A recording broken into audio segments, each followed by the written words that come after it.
Hello, I'm Dion. Welcome to my studio. Today we're going to be working on teabag throwing, which is a drawing workshop from the Drawing Toolkit. And within the Drawing Toolkit, there's 4 other projects.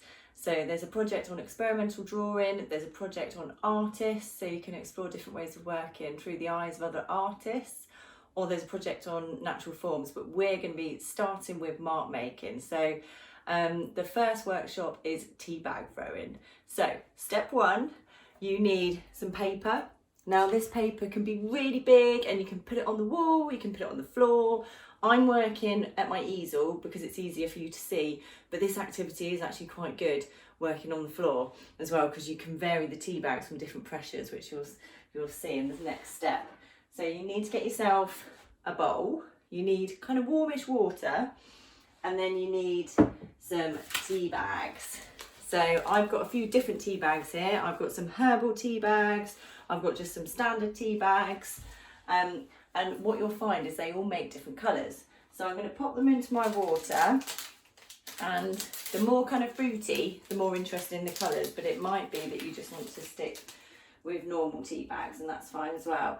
I'm just going to give them a little swirl around in my warm water. Cold water is fine as well, it just doesn't work quite as quickly. And what you'll find when you're doing this workshop is that actually there's lots of nice smells as you're doing it. So I'm going to give my tea bags a really good swirl around, so all of the nice colours are coming out of the tea bags, ready for step 2.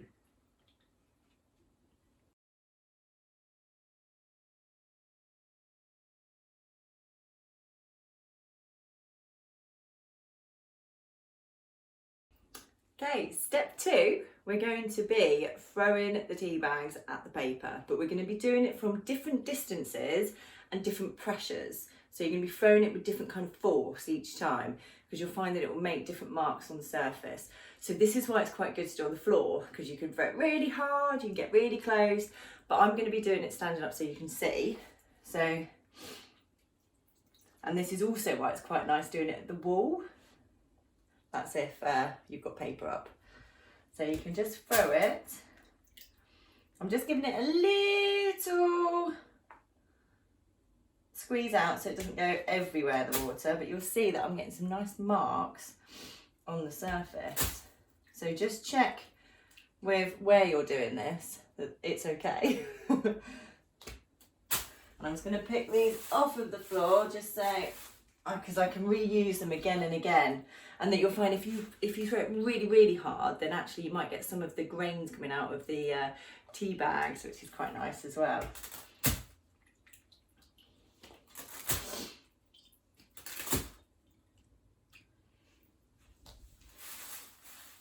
So I'm just varying my distance and my force.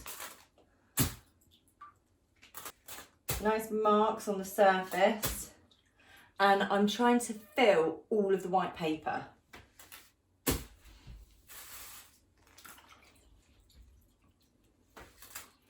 So again, I'm just varying how close I am. And now I've really filled all of the white paper, so there's not any big white gaps. So now I'm ready for step 3.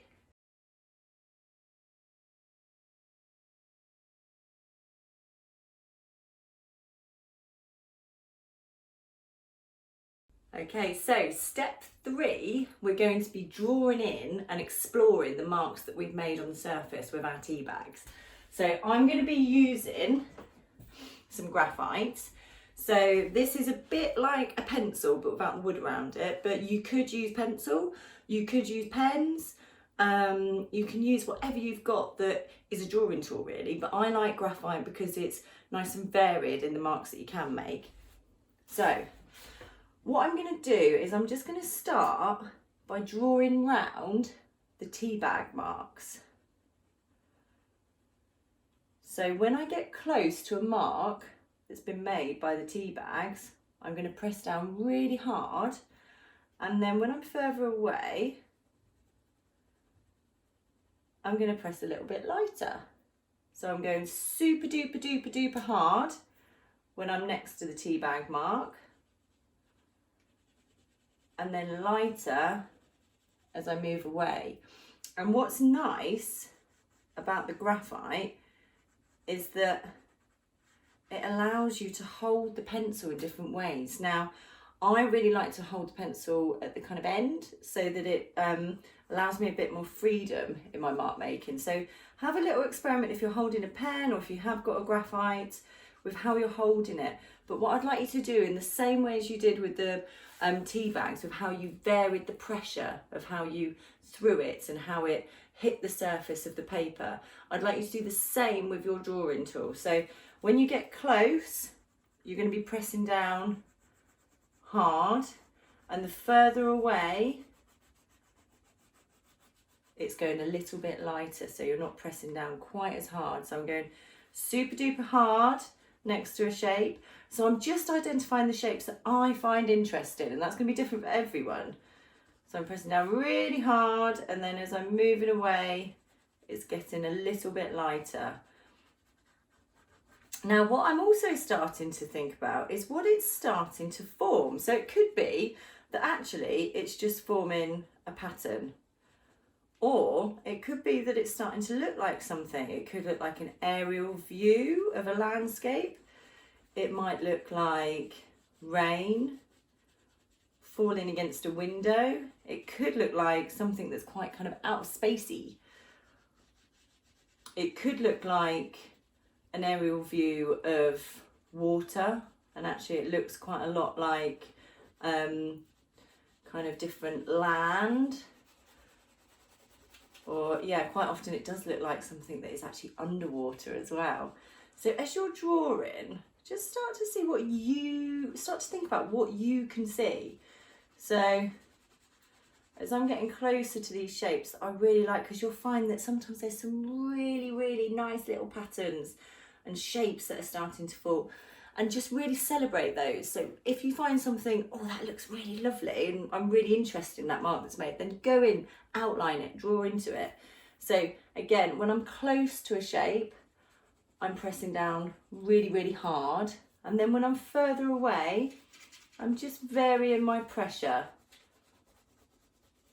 on my drawing. So I'm going to keep working in and keep having those conversations either with myself or with somebody else if you have another artist near you. And I'm just going to start thinking about what it is I can see. Is it a pattern? And if it is, what kind of pattern is it? Is it a landscape? Is it an aerial view? So start having to think about what you can see within your drawing.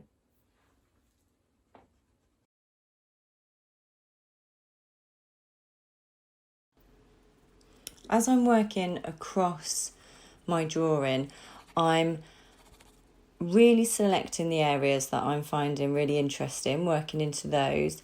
Mine's starting to feel more like a landscape. It's starting to feel maybe like sort of mountain tops or rocks. They definitely feel like solid forms. So I'm working across and working into these, particularly the structures that feel bigger. I'm really identifying those.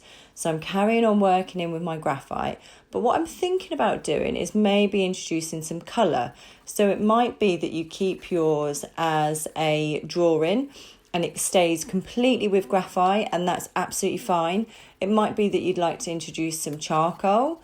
It might be that actually you'd like to start bringing out just more definition and refining those areas that you feel you'd like to bring more attention to with something like a biro. So anything that's just a different medium to what you've been working with, or using it in a slightly different way, will start highlighting those areas that you're finding interesting or you'd like to be more kind of distinguished. So I'm going to introduce some ink because I like how fluid it is. It gives nice solid colours. You could do this with poster paint. You could also do this with oil pastels or chalk pastels or chalk. You can even work in with felt tips. I would suggest to use quite a limited palette if you are using colour, just because that provides more focus, and also it doesn't detract from the mark making, because you've got these lovely teabag stains that are appearing. So this drawing process is very much about celebrating the unknown. You don't have control of making every single mark exactly how you'd like to start with the teabag throwing. So really celebrate these really unique and unusual shapes that are appearing on the surface. So I'm going to start working in just with a yellow ink, just to start filling in some of those big, bold shapes, and also to start distinguishing between the teabag shapes and just the white paper. So I'm focusing on colouring in between the shapes of the teabag marks. I'm then going to start introducing a slightly more solid version of the yellow in places, again just so it feels like the space is more full. And then I'm going to be working in with some blue over the top. Now the reason I've introduced the blue is again just so that it brings out those lovely teabag marks even more. So I'm starting to really play with the background and how I can bring these lovely teabag marks out to make them feel more solid. It's really starting to feel to me like a landscape, but yours could be changing into anything that you feel it's appearing. Or it might be that it is just one big drawing doodle and pattern, but you still need to give those shapes lots of attention. So as I'm working in with the blue, I'm starting to think about identifying key shapes to start giving some depth. So I'm going to work in with some black ink just to really bring out those lovely dark areas, to make the light areas stand out even more. So sometimes to make something look lighter, you make what's next to it darker. So I'm just giving a little bit of detail here and there just to really refine these lovely shapes that have appeared within my teabag drawing.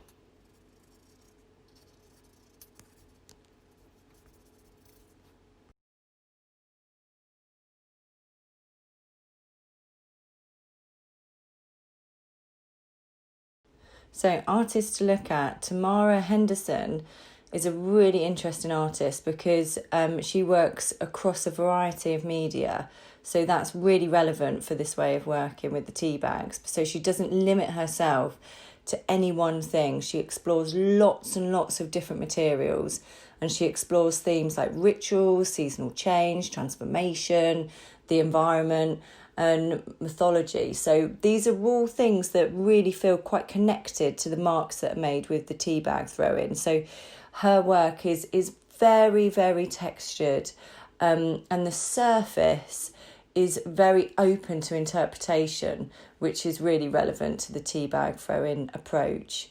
Another artist is Andy Goldsworthy. So Andy Goldsworthy, actually I think that the piece of work that I did in the example demonstration feels like it might have quite kind of connections to Andy Goldsworthy. He's an artist that makes site-specific installations involving natural materials, and he really looks at the passing of time.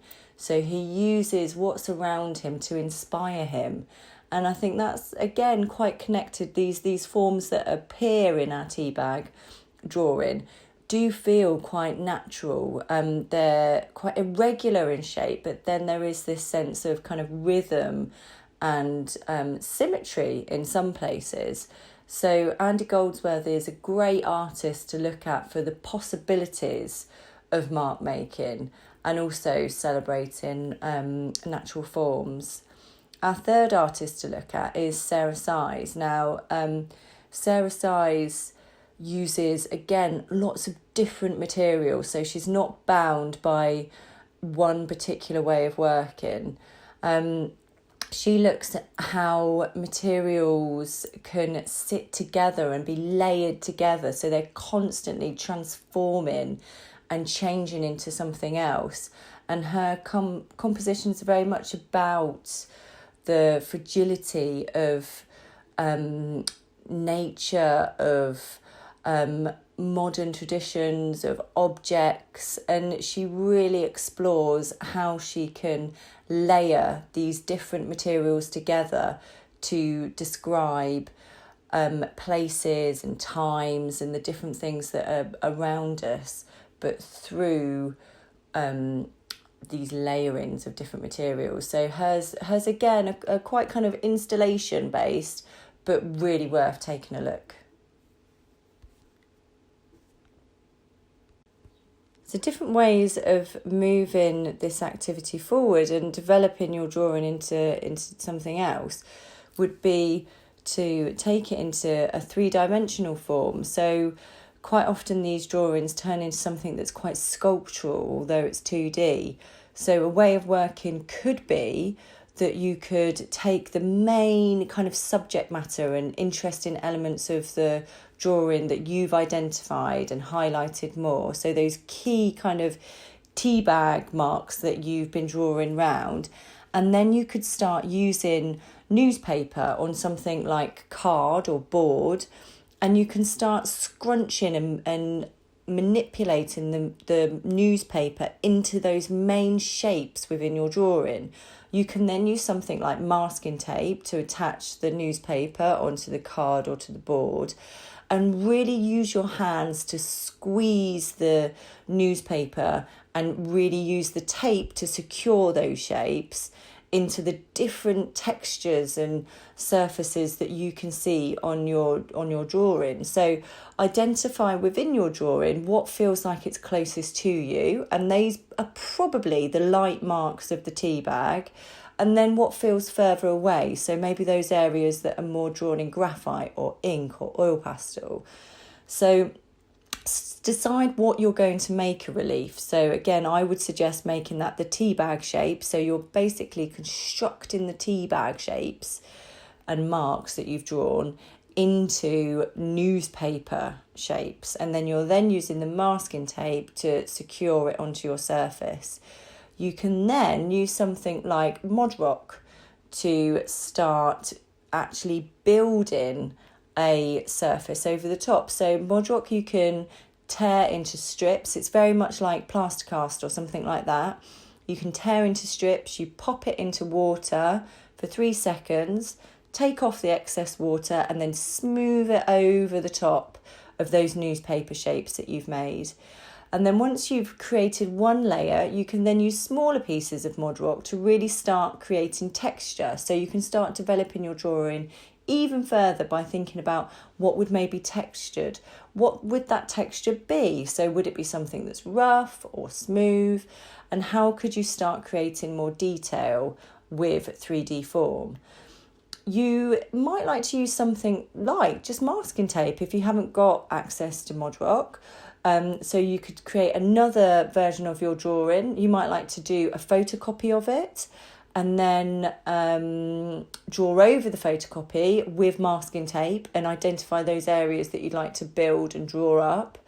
You could use all different kinds of things like string or anything that's more kind of 3D than the flat surface of your drawing, and build those over the top of your drawing. Once you've created that 3D relief, then you might like to start thinking about colour. It might be that actually you translate your drawing into quite a kind of plain relief version, so you're just focusing on those lovely textures. And again, you approach it the same way as your tea bag drawing by working in the things that are further away with a darker colour, so it really brings out those lovely relief shapes that you've created. You might like to use a limited palette. It's going to be totally up to you what kind of colours you introduce, but really look at that original drawing and think about your use of colour. It might be that you didn't use colour and it feels like it is more kind of natural form, so how would that translate into colour? It might be that actually it felt like something that was more like underwater or space, so think about how that could be transformed into a colour.